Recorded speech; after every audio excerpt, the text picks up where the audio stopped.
Please be seated.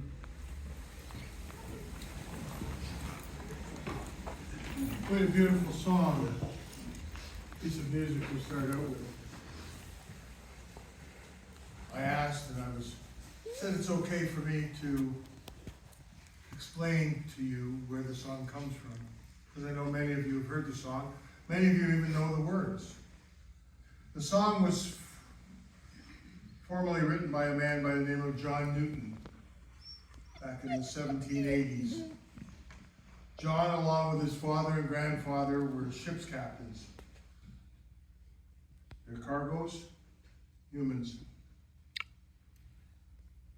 One evening, the weather was so bad, John got down on his knees and he asked for amazing grace. Today, many people do that and they say, give me a BA, make me born again. I prefer amazing grace. And he pleaded with his Lord for amazing grace. And he said, first, I will give up what I do and give my life to you. Second, he said, I will take those that I have on board back to their home, and all my shipmates back to theirs, sell my ship and give them the money. That's where it came from. Now you understand the wretch like me and the different things that go into it. So let us start with a prayer. The Lord be with you. My soul proclaims the greatness of the Lord. My spirit rejoices in God my Savior, for he has looked with favor on Freda his servant. From this day all generations will call me blessed, and Almighty has done great things for me. The holy name is his. He has mercy on those in every generation. He has shown his strength and his love, has lifted up those in need. He has filled the hungry with good things. He has come to help his people, for he remembered his promise of mercy, the promise he made to his children forever. Now there's some reasons why we're here today. Many are here today because we want to remember a wonderful life.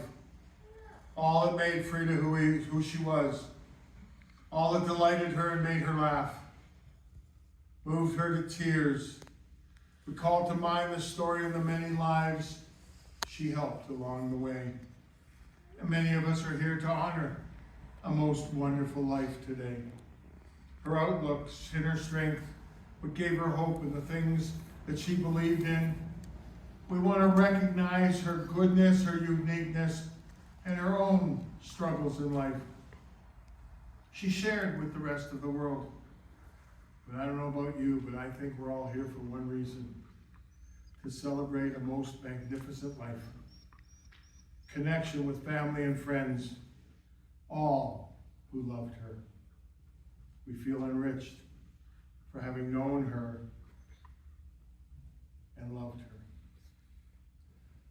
I am persuaded that neither death, nor life, nor angels, nor principalities, nor things present, nor things to come, nor powers, nor height, nor depth, nor anything else in all creation will be able to separate us from our Lord God, Jesus Christ. Well, finally he gets to that point where he can say, welcome. Welcome, everyone. It is my privilege and honor to be here to celebrate Freda Babelin, Freda's life. Today is a day for memories. Today will be remembered for many reasons, but mainly I hope it will be remembered by you. It's a very special day, a special day in which you shared time with others in order to pay your last respects and say, both mentally and physically, a sad and fond farewell to a wonderful woman who you knew, or maybe will begin to know after we've spoken today. Now, we have come from different places. We're at different stages in our journey of life. Our paths are varied, and we do look at life in many different ways. But there is one thing we have in common. To one degree or another, our lives and love were touched by freedom. At this time, there's so many comments and thoughts that I have. I would like to invite Jeanette up, please, to tell us some stories. Please, no, there are steps. Please watch. Okay. Do you want me to read these ones or these ones? Which ones? You want me to read these ones? Your stuff, Oh, my stuff, okay. right? Yeah. Okay. Good afternoon. On behalf of myself and the family, we'd like to thank you for coming to celebrate Mom's life. How do you sum up a person's life? It's hard, as we all have a different story to tell of Freda. A daughter, a wife, a mom, a grandmother, a great-grandmother, a sister, and a friend. She worked for EMI Records, then Grace Church. She traveled with Dad to England, Lewiston, and then 2 great trips to Myrtle Beach with the boys, which she would say, love the ocean, take me back. She left a house full of friends. There was never a moment that nobody had a drink in their hand, whether it was a cup of tea, which a lot of you know, including my friend Brenda, who was babysat at our place. She came for lunch, got a cup of tea, half milk, half tea. To this day, if I'm correct, it's still the same way. Teenager friends came next. The friends enjoyed the adventures Dad had in his life. Mom made tea, sandwiches with chips. You never went without at our house for a meal. Next, Mom got to know my adult friends. Rose, Kevin, Diane, Dave, Kim, Kathy. We have a few Kathys, with birthdays, Christmas parties, with their families. Brent had a special relationship with Mom. He would go fix the TV when Mom messed up, which is pretty often if I'm correct. But he would do anything for her. Her grandchildren bore the blessings in her life. Talon, Blake, Jacob.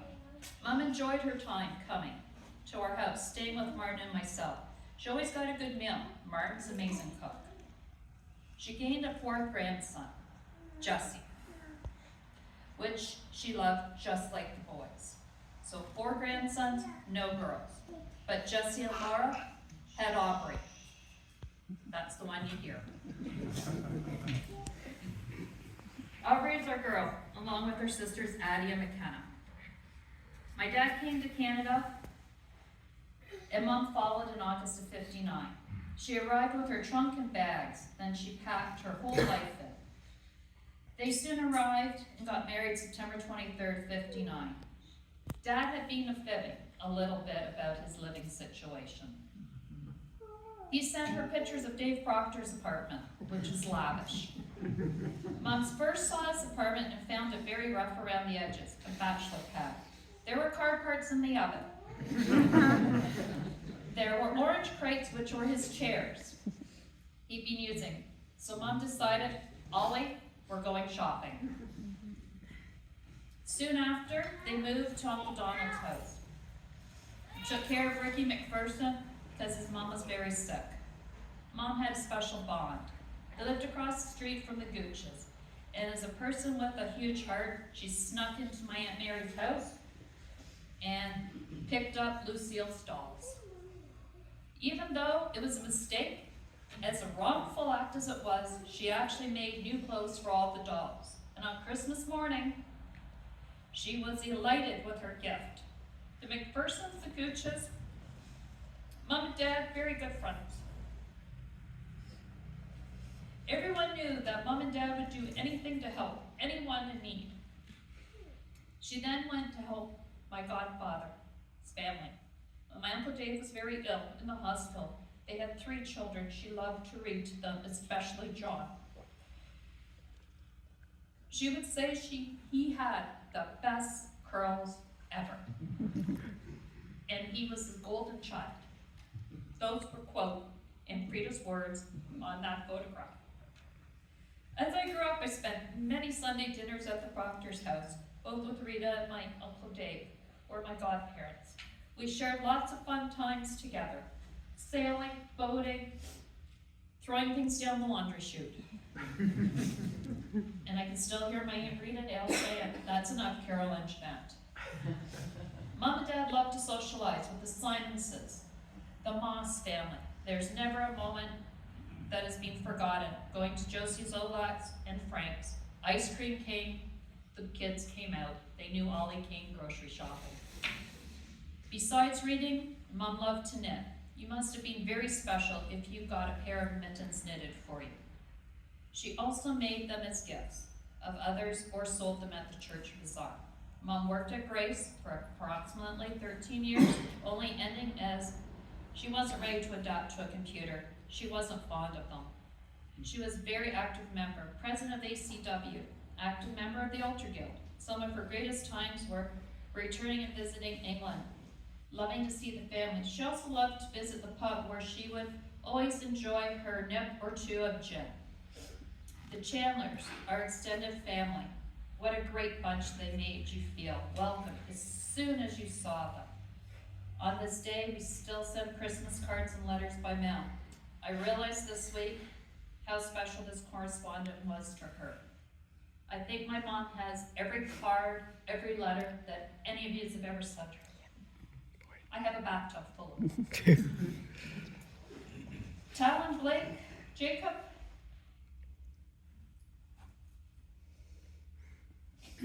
Grandma spent every moment with you boys, looking after you while Dad and I went to work. There was nothing Grandma wouldn't do for you. Soldier toast, apples cut up, and cheese, and a cup of tea. If you get it, tea is involved in everything that Grandma did.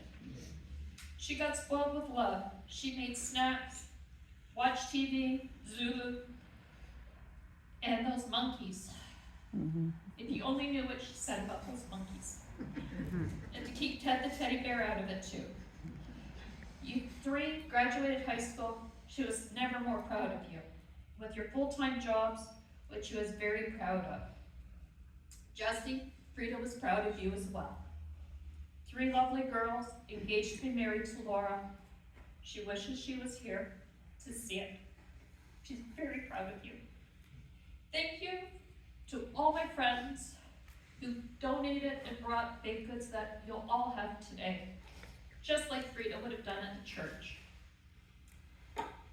And Devin, thank you for redoing the biscuits. I've already stolen one. They're the best. They're better than Red Lobster, so thank you. Please join us upstairs for a luncheon to hear more of Freda, because she had stories to tell about each and every one of you. Thank you.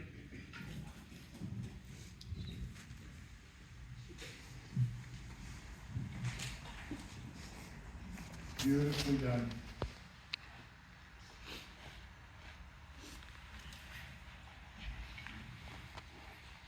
Well, if you have not had an opportunity to look at the obituary,